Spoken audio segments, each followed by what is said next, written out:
नौवीं पढ़ैया सब बाबू नोनी मल्ला जेरहा। आज कल क्लास में जो टॉपिक ला देखो वो है linear equation in one variable. तो ये टॉपिक है सीजी बोर्ड का। जो सीबीएसई के बच्चे हैं वो 10th का लीनियर इक्वेशन इन टू वेरिएबल्स जाकर देख लेंगे, इसी चैनल में है। अब इसके बाद ये वाला जो टॉपिक है linear equation in one variable, ये उनके भी बहुत काम का है जो गवर्नमेंट जॉब का प्रिपेयर कर रहे हैं। हर क्वेश्चन पेपर में इस टॉपिक से एक दो सवाल जरूर मिलेंगे। तो स्टार्ट करते हैं linear equation in one variable. Linear यानी कि सीधा सीधा, वन वेरिएबल यानी कि सिर्फ एक ही क्वांटिटी अननोन होगी, यानी कि जैसे x होता है, y जो भी मन हो रख लो, t हो गया, l हो गया, m हो गया, कुछ भी रख सकते हैं। तो सिर्फ एक क्वांटिटी जहां अननोन रहेगी उसको बोलते हैं linear equation in one variable. For example अगर मैं पूछूं कि आप मार्केट गए, मार्केट से 6 एप्पल्स लेकर आए और आपको कुल खर्च हुआ 90 रुपीज। 6 एप्पल खरीदे, 90 रुपए लगा, तो एक एप्पल कितने रुपए का हुआ? तो बड़ा सिंपल सा क्वेश्चन लग रहा है, लेकिन इसको लीनियर इक्वेशन में कैसे अप्लाई करेंगे कि 6 एप्पल हमने खरीदा, मान लो कि एक एप्पल का रेट है x रुपए, एक एप्पल का दाम है x रुपए, और ये कितना हो जाता है 90 रुपीज। यानी कि हमारा इक्वेशन जो बना वो बना 6x = 90, और यहां से फिर x का वैल्यू निकल जाएगा 90/6 = 50। तो एक एप्पल कितने रुपए का हुआ? 15 रुपए का। ये होता है linear equation in one variable. तो तरह तरह के सवाल हैं किताब में।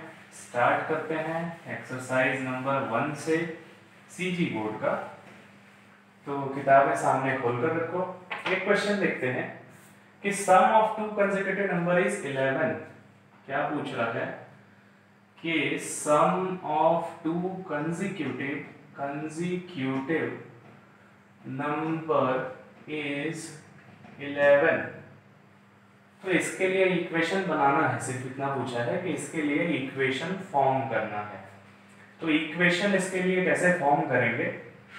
तो सबसे पहले क्या हुआ, कंसेक्यूटिव शब्द का मतलब समझो, हिंदी में समझाता हूं सवाल को, कि दो क्रमागत संख्याओं का योग 11 है।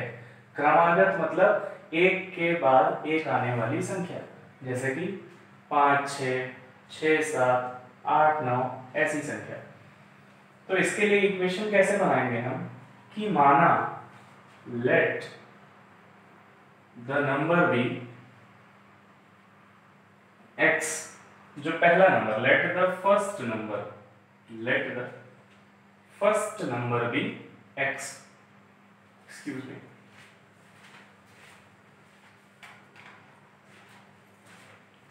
सो let the first number be x। इसके बाद दूसरा नंबर क्या होगा जो x के तुरंत बाद आएगा? x के तुरंत बाद आने वाला नंबर कौन सा हो जाएगा? पहला तो x हुआ और दूसरा हो जाएगा x + 1, क्योंकि क्रमागत संख्या है, कंसेक्यूटिव नंबर है।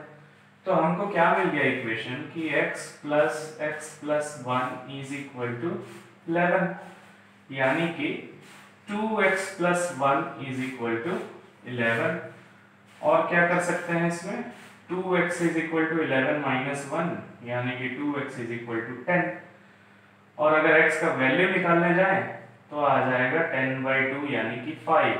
तो हमको क्या पता चला कि पहला नंबर था 5 और दूसरा नंबर 6, और 6 और 5 कितना होता है? 11। तो इसमें सवाल में जो बुक में पूछा है वो सिर्फ इक्वेशन फॉर्म करना है। तो सिर्फ इक्वेशन फॉर्म करने के लिए यहां तक हो जाएगा उसका आंसर, या सिर्फ यहां तक भी बता दोगे तो भी कोई नंबर नहीं काटेगा। ओके, अगला क्वेश्चन देखते हैं। अगला क्वेश्चन है कि length of rectangle is 3 unit more than it's breadth, perimeter is 15 units. तो पूरा क्वेश्चन ना लिखते हुए मैं ये बता देता हूं कि जो लेंथ ऑफ ए रेक्टेंगल है, एक रेक्टेंगल है, इसका ये लेंथ है, इसका ये ब्रेड्थ है। तो क्वेश्चन पूछ रहा है कि length of the rectangle is 3 units more, 3 ज्यादा किससे, ब्रेड्थ से।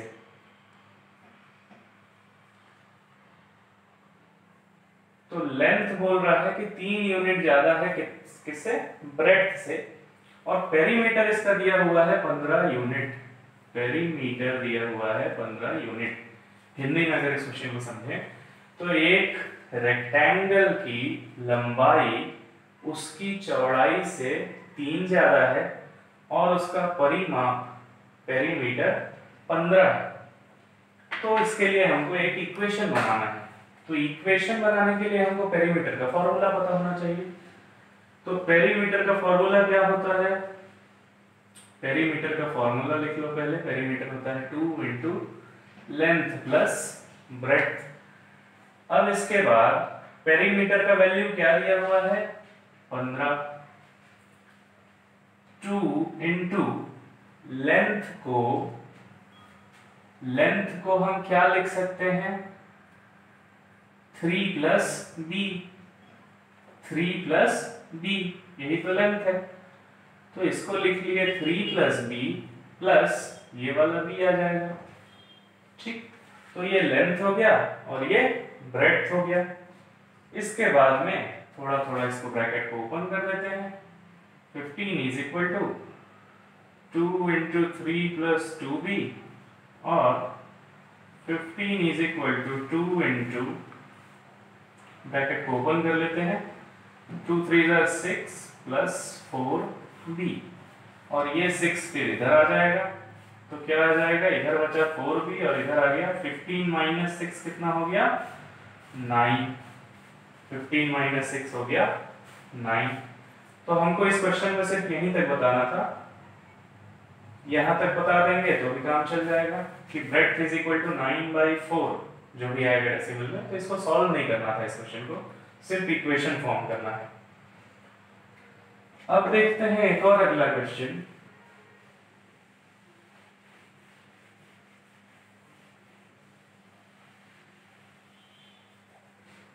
इसमें पूछा है सीधा सीधा कि सॉल्व करके बताइए। अभी व्यापम और पीएससी वाले समझ जाएंगे देख के कि ऐसे सवाल आते हैं। -7 plus 3t minus 9t is equal to 12t minus 5। तो ये होता है linear equation in one variable. तो इसमें से हमको t का वैल्यू पता करके बताना है, t का वैल्यू पता करके बताना है। तो कैसे पता करेंगे, सबसे पहले t के टर्म्स को एक तरफ ले आओ और नंबर को एक तरफ ले जाओ। तो सबसे पहले इन दोनों को ही सॉल्व कर लेते हैं। -7 प्लस होगा या माइनस 3t और माइनस 9t। तो -90 में से 3t गया तो कितना बचा, -60 और उस तरफ हुआ 12t माइनस 5। इसके बाद टी के टर्म्स को एक तरफ, नंबर को एक तरफ। तो ये -7 प्लस 5 और ये 12t प्लस 60। ठीक है, अब इसके बाद क्या हो गया कि 12 और 6 कितना हुआ, 18 और -7 प्लस 5 कितना हो गया, -2। इस तरह हमारी t की जो वैल्यू आएगी वो आएगी -2/18, या फिर इसको क्या लिख सकते हैं, t इज इक्वल टू 1/9, -1/9, ये माइनस भी है। तो इस तरीके से t का वैल्यू हमको पता चल गया। एक और क्वेश्चन ऐसा ही देखते हैं।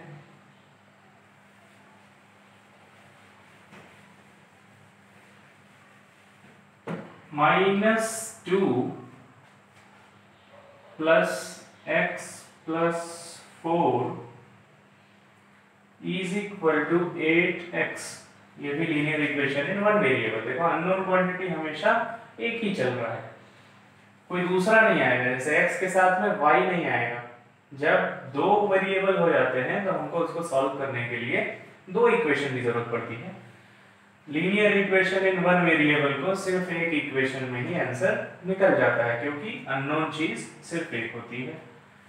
अब यहाँ पर क्या करना है, इस ब्रैकेट को हटा देते हैं। तो इस ब्रैकेट को हटाने के बाद हमको क्या मिलता है, x प्लस 4 माइनस 2, ये माइनस 2 को 4 के साथ लिख लिए, और इधर आ जाएगा 8x। इसके बाद बड़ा ही सिंपल होता है सॉल्व करने में।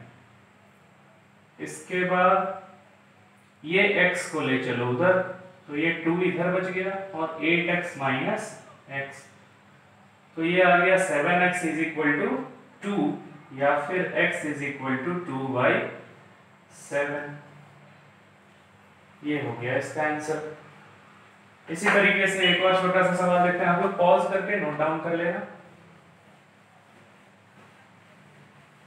एक क्वेश्चन और देखते हैं।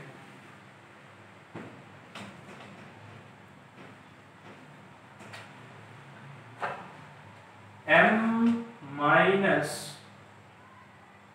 1/2 is equal to 1 minus m minus 2/3। तो इस क्वेश्चन को बनाने के लिए क्या करना पड़ेगा कि दोनों तरफ पहले तो इसका एलसीएम ले लो।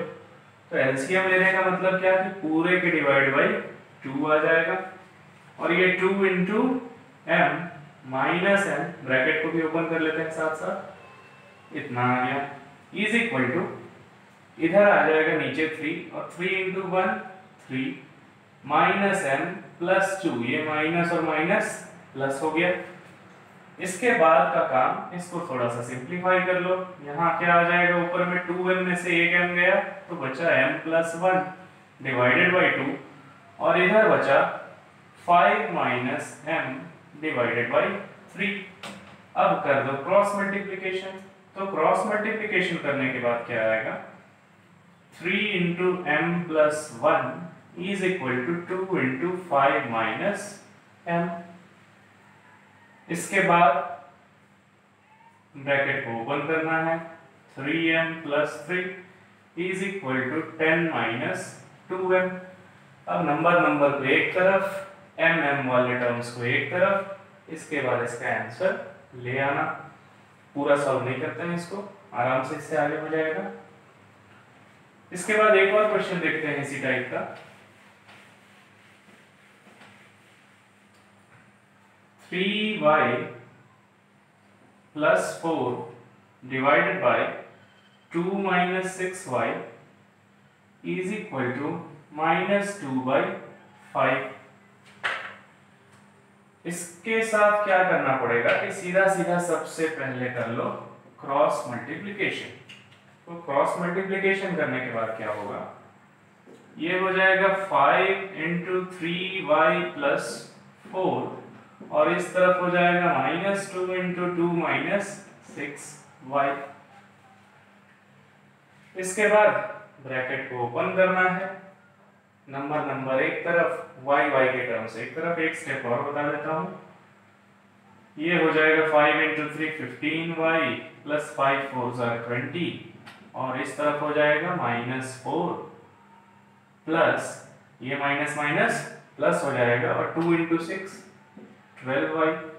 अब y को एक तरफ, यानी कि 15y माइनस 12y, और इधर क्या हो जाएगा माइनस 4 माइनस 20, यानी कि 3y is equal to minus 24, और y का वैल्यू अगर निकालना चाहें तो 24/3, तो ये हो जाएगा -8। तो इस तरीके से बड़े ही आसानी से 2 लाइन 3 लाइन में बन जाते हैं इस तरह के सवाल। अब आते हैं वर्ड प्रॉब्लम पे। तो वर्ड प्रॉब्लम पे ऐसा होता है कि क्या पूछना चाह रहा है उसको समझना बहुत जरूरी है। अगर गलत समझे तो गलत इक्वेशन बनेगा, और गलत इक्वेशन बनेगा तो गलत आंसर आएगा, इसलिए समझना बहुत ज्यादा जरूरी है। तो एक क्वेश्चन अपन देखते हैं। तो क्वेश्चन में बोल रहा है कि if one angle of a triangle is 15 degree more than it's second angle. बोल रहा है कि एक ट्रायंगल है, इस ट्रायंगल में 3 एंगल होंगे, ट्रायंगल में 3 ही एंगल होंगे, ये एंगल 1, ये एंगल 2, ये एंगल 3। अब इसके बाद बोल रहा है कि कोई एक एंगल है जो फर्स्ट एंगल है, वो 15 डिग्री ज्यादा है। 15 डिग्री किससे ज्यादा है? सेकेंड एंगल से। क्वेश्चन को मैं इस तरीके से लिख रहा हूं, पूरा लंबा सवाल नहीं उतार रहा हूं। तो क्वेश्चन बोल रहा है कि पहला एंगल जो है वो दूसरे एंगल से 15 ज्यादा है। दूसरे एंगल से 15 ज्यादा है, ऐसे लिख देता हूं तो ज्यादा समझ में आएगा। दूसरे एंगल से 15 ज्यादा है। और क्या बोला है कि जो तीसरा एंगल है, जो तीसरा एंगल है वो 25 ज्यादा है। 25 ज्यादा है किससे? डबल द सेकेंड एंगल, दूसरे एंगल के डबल से। डबल द सेकेंड एंगल से 25 ज्यादा है। सवाल समझ में आया कि एक ट्रायंगल है, उसका पहला एंगल जो है दूसरे वाले एंगल से 15 डिग्री ज्यादा है, और जो तीसरा एंगल है वो 25 डिग्री ज्यादा है किससे? दूसरे एंगल के डबल से। तो इसके बाद सबसे पहला काम जो यहां पर होगा वो होगा कि लेट द रिलेशन किसके साथ है दोनों का? इन दोनों एंगल का रिलेशन किससे है? सेकेंड एंगल से। तो हम ये मान लेते हैं कि let the second angle be x degree. हमने माना कि दूसरा एंगल x डिग्री है। तो अब ये वाले चीज को यूज करते हैं जो पहला कंडीशन दिया था। पहले कंडीशन को यूज करते हैं कि जो फर्स्ट एंगल हुआ वो कितना हुआ? x plus 15 degree. आई बात समझ में? पहला एंगल कितना हो गया? x plus 15 degree. दूसरे चीज को यूज करते हैं कि जो तीसरा एंगल है वो दूसरे के दो गुना, मतलब जब सेकेंड एंगल हमने माना कि जो x था उसका दो गुना प्लस 25 डिग्री। ये दो चीज हमको पता चल गए। अब इसके बाद एक बड़ा सिंपल सा लॉजिक कि एक ट्रायंगल के सारे एंगल का सम, एक ट्रायंगल के सारे एंगल का जोड़ कितना होता है? 180 डिग्री। तो first angle plus second angle plus third angle is equal to 180 degree. तो हमारा फर्स्ट एंगल क्या है? फर्स्ट एंगल देखो x प्लस 15। इसके बाद सेकंड एंगल क्या है? तो सेकंड एंगल हमने माना कि x है। थर्ड एंगल क्या है? यहां से आ गया, थर्ड एंगल आ गया यहां से। अब ये तीनों का जोड़ यानी कि 1 2 और ये 3, तीनों एंगल का जोड़ कितना हुआ? 180 डिग्री। इक्वेशन बन गया। इसके आगे फिर इसको ब्रैकेट को ओपन करना है, सारे चीजों को जोड़ना है और सॉल्व करना है। जैसे 1x 2x और 2 4x, 15 और 25 40 इज इक्वल टू 180 डिग्री। फिर इधर ले जाओ 40 को, तो 4x इज इक्वल टू 180 में से 40 जाएगा तो आएगा 140, और x बराबर कितना आ जाएगा? 140 डिवाइडेड बाई 4। तो 140 डिवाइडेड बाई 4 कितना होता है? 140 में 4 जाएगा तो कितना आएगा? 3 और 5 35 डिग्री। तो पहला एंगल हमको मिल गया 35 डिग्री। अब पहला अगर 35 मिल गया फर्स्ट एंगल, तो दूसरा एंगल कितना आएगा? दूसरा एंगल कितना है? सॉरी फर्स्ट नहीं, ये हमारा था सेकंड एंगल जो हमने माना हुआ था। सेकंड एंगल मिल गया 35 डिग्री, तो फर्स्ट एंगल कितना होगा? फर्स्ट एंगल होगा सेकंड एंगल प्लस 15 यानी कि 35 प्लस 15। तो 35 प्लस 15 बराबर 50 डिग्री। और थर्ड एंगल कितना हो जाएगा? थर्ड एंगल कितना हो जाएगा? सेकेंड एंगल का दो गुना यानी कि जो हमने माना 35 इंटू 2 प्लस 25 यानी कि 70 और 25 95 डिग्री। एक बार चेक कर लो सारे आंसर को कि क्या 95 डिग्री प्लस 50 प्लस 35 डिग्री हो रहा है ना 180? बिल्कुल हो रहा होगा। तो ये होता है इसका सॉल्यूशन। इस टाइप के सारे क्वेश्चन लगा कर देखना, आराम से सारे के सारे बनेंगे। एक आध दो क्वेश्चन और देखते हैं। एक बड़ा फेमस सा क्वेश्चन है, थोड़ा इंपॉर्टेंट भी हो जाता है, और व्यापम पीएससी की तैयारी वाले वो भी जानते होंगे कि इस तरह के सवाल हर बार आते हैं पेपर में। तो क्वेश्चन पूछा है कि सम ऑफ थ्री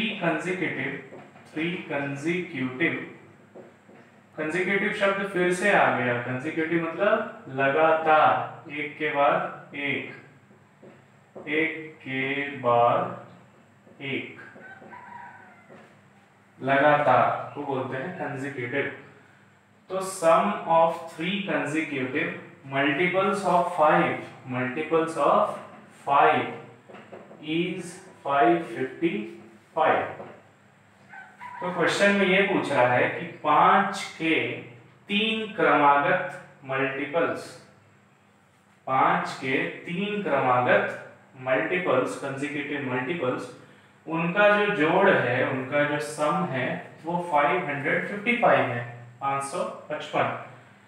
तो इसका हमको सारे नंबर्स निकालने हैं कि कौन कौन से मल्टीपल्स हैं। वो तीन नंबर ऐसे कौन से हैं जिनको जोड़ने पर 555 आएगा, और ये तीनों कंसेक्यूटिव मल्टीपल्स हैं। यानी कि मान लो फॉर एग्जांपल एक नंबर है 100, तो अगला नंबर होगा 105 और उसका अगला नंबर होगा 110।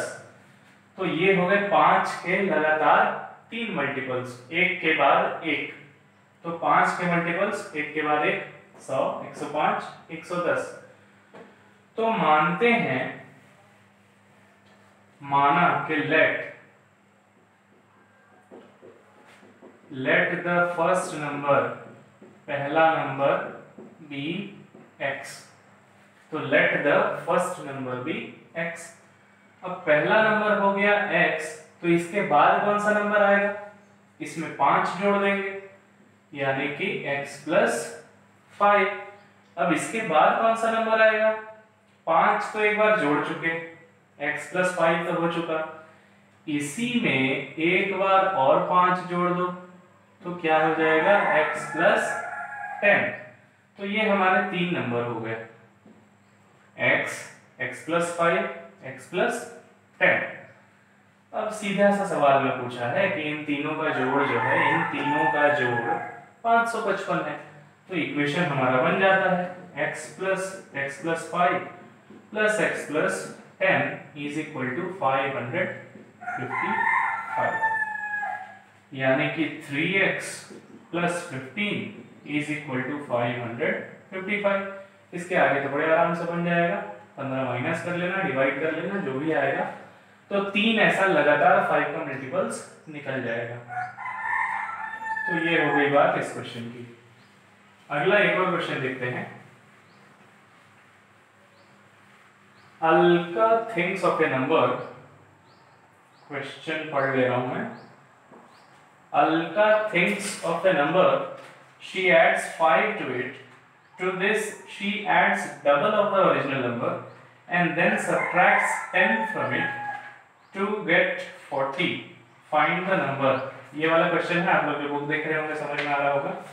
तो मैं छोटे शॉर्ट फॉर्म में इस क्वेश्चन को शॉर्टकट में लिखता हूँ कि अलका ने एक नंबर सोचा, अलका ने एक नंबर सोचा, मान लेते हैं कि let that number be x। Alka ने जो नंबर सोचा वो है x। अब इसके बाद उसके बाद x में उसने 5 जोड़ा। अलका ने एक नंबर सोचा, उसमें उसने 5 जोड़ा। इसके बाद क्या कर रही है वो कि she adds, ये जो नंबर आया 5 जोड़ने के बाद, इसमें फिर उसने क्या किया कि ओरिजिनल नंबर को डबल करके जोड़ा। जो ओरिजिनल नंबर उसने सोचा था उसको डबल किया और इसी में जोड़ दिया। तो अब कितना हो गया, x प्लस 5 प्लस 2x हो गया। ठीक है, ये तीसरा स्टेप हुआ। सबसे पहले तो उसने एक नंबर सोचा, उस नंबर में उसने 5 जोड़ा, फिर उतने पूरे में उसने क्या जोड़ा, जिस नंबर को उसने सोचा था उसी को डबल करके जोड़ा। ठीक है, फिर इसके बाद भी एक काम और कर रही है कि इतना जो नंबर आया उसमें से भी 10 घटा रही है। तो उसमें से भी 10 घटाने के बाद क्या आ जाएगा कि x + 5 + 2x - 10। इतना मेहनत करने के बाद अलका को क्या मिल रहा है? इसका आंसर आ रहा है 40। यही था सवाल कि अलका ने एक नंबर सोचा, उसमें उसने 5 जोड़ा, उसमें उसने जो नंबर सोचा था उसी का डबल जोड़ा, फिर 10 घटाया और इतना करने के बाद में 40 आया। तो क्वेश्चन को लिखते लिखते ही हमारा इक्वेशन बन चुका है। इस इक्वेशन को सॉल्व कर लेना है। जैसे कि ये हो जाएगा 3x - 5 = 40 और 3x बराबर 5 उधर चला जाएगा तो 45 और x बराबर आ जाएगा 50। यानी कि अलका ने जो नंबर सोचा था वो है 15 और 15 में वो इतना सारा कार्यक्रम करती गई। पहले बार 5 जोड़ी, फिर डबल करके जोड़ी उसी नंबर को, फिर 10 घटाई तो आया उसको 40। एक क्वेश्चन और देखते हैं।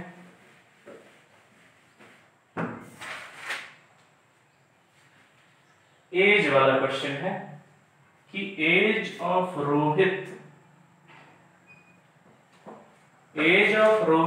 is 5 more than twice of the Pradeep's age.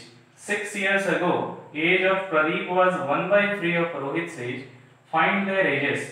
तो शॉर्टकट में क्वेश्चन को लिखते हैं कि जो रोहित का एज है, क्वेश्चन दिया है कि रोहित का जो एज है वो 5 ज्यादा है, 5 ज्यादा है, किससे ज्यादा है?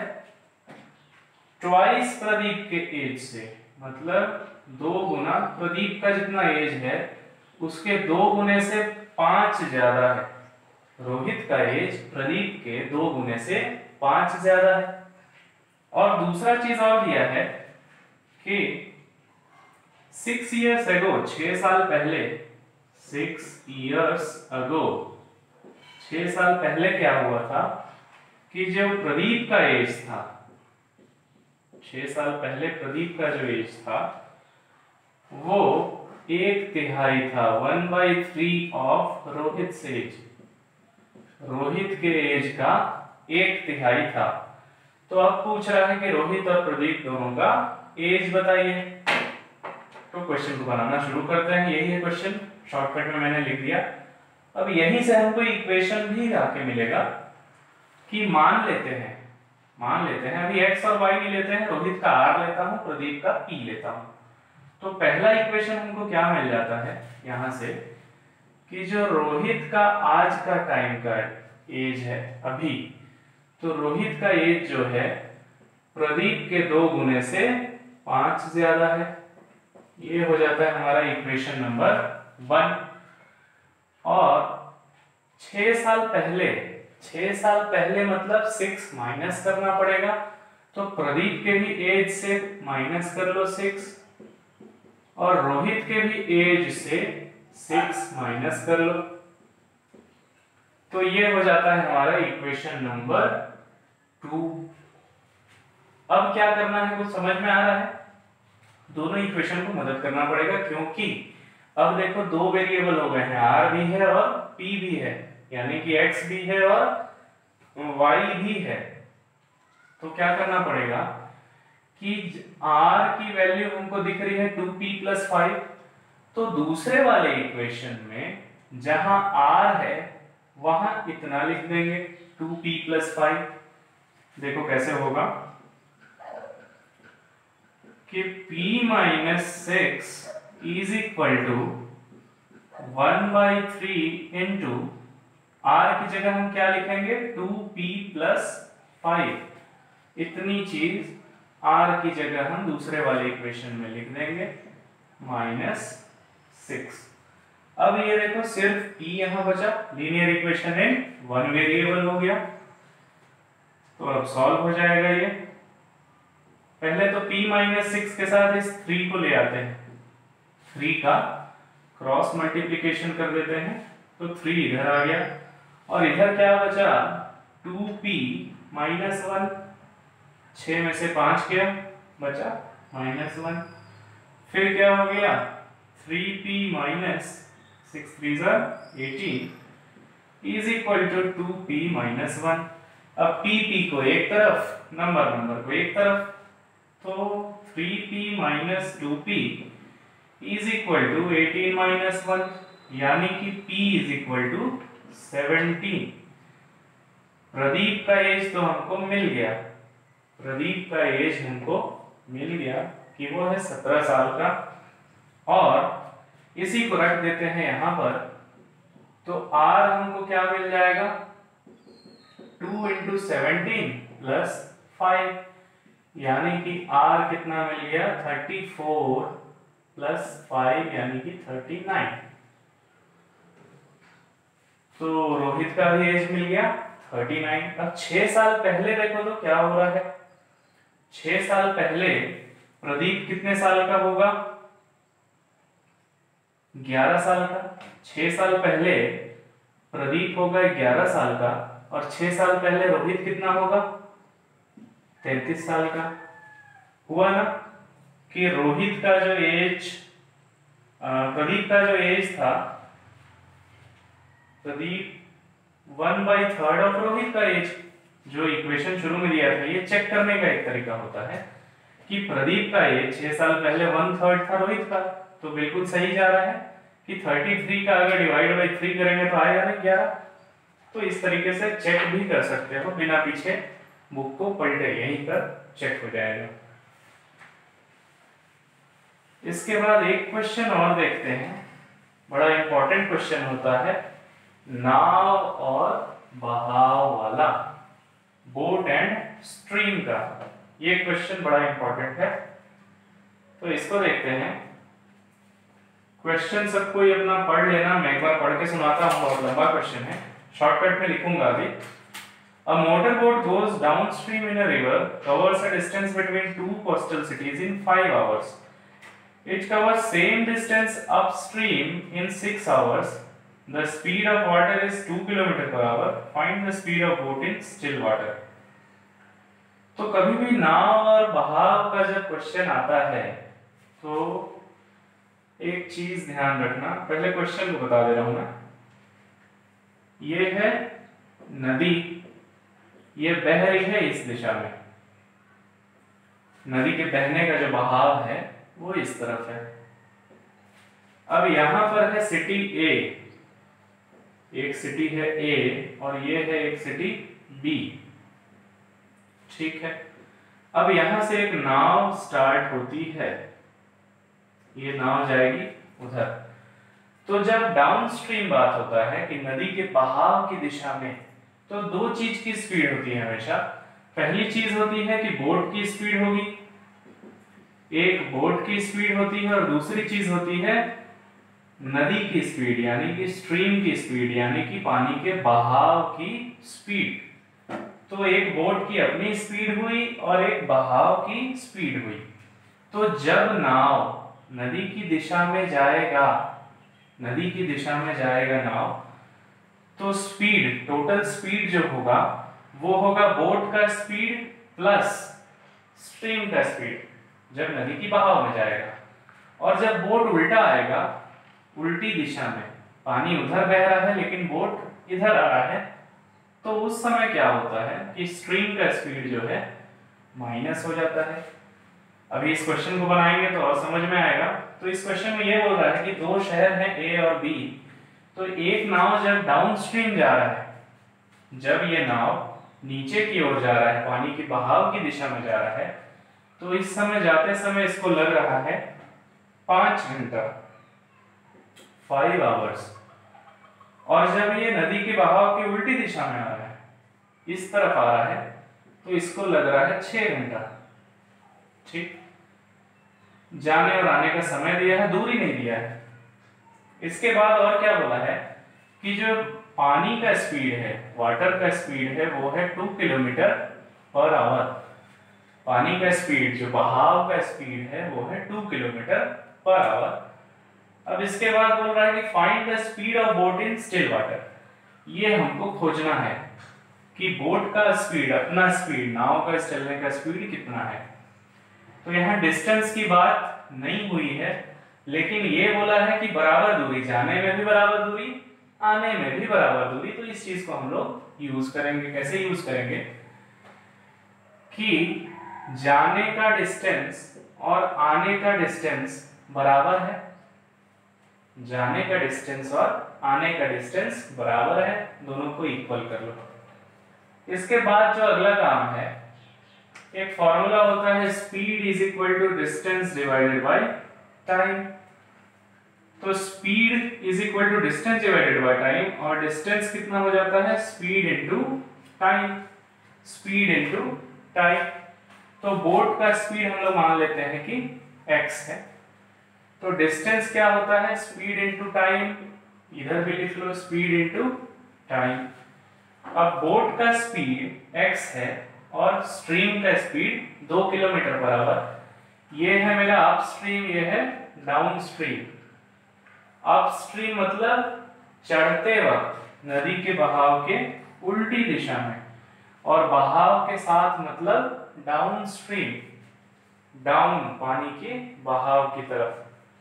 तो जब अपस्ट्रीम आएगा तो बोट का स्पीड कितना हो जाएगा, पहला तो बोट का खुद का स्पीड, और जब अप आएगा पानी के उल्टी दिशा में, बहाव की उल्टी दिशा में, तो जो पानी का स्पीड है वो माइनस हो जाएगा। और टाइम कितना लगा इसको, उल्टी दिशा में आने में टाइम कितना लगा 6 आवर्स। और इसी तरीके से जो डाउनस्ट्रीम जब जाएगा बोट, तो एक तो बोट का स्पीड हो गया x, उसमें जुड़ जाएगा बहाव x प्लस 2 स्ट्रीम का स्पीड, और टाइम इसको कितना लग रहा है जाते वक्त 5 आवर्स। तो ये हमारा इक्वेशन बनके तैयार है। अब बस 2-3 स्टेप का काम है और आंसर निकल कर आ जाएगा। ये हो जाएगा 6x माइनस 12, और ये हो जाएगा 5x प्लस 10, और 6x minus 5x is equal to, ये 12 उधर जाएगा तो 12 और 10 22, यानी कि x is equal to 22 kilometre per hour. यानी कि जो हमारा बोट का स्पीड है वो कितना निकल के आया 22 किलोमीटर पर आवर। तो सवाल को समझने का बस देर है, थोड़े बड़े सवाल रहते हैं लेकिन सॉल्यूशन देखो सिर्फ 4 लाइन का, समझने का देर है। जिस समय ये बन गया काम वहीं पर खत्म हो जाएगा। तो और भी सारे क्वेश्चन बनाकर देखना, सारे के सारे बन जाएंगे, बड़ा इजी चैप्टर है।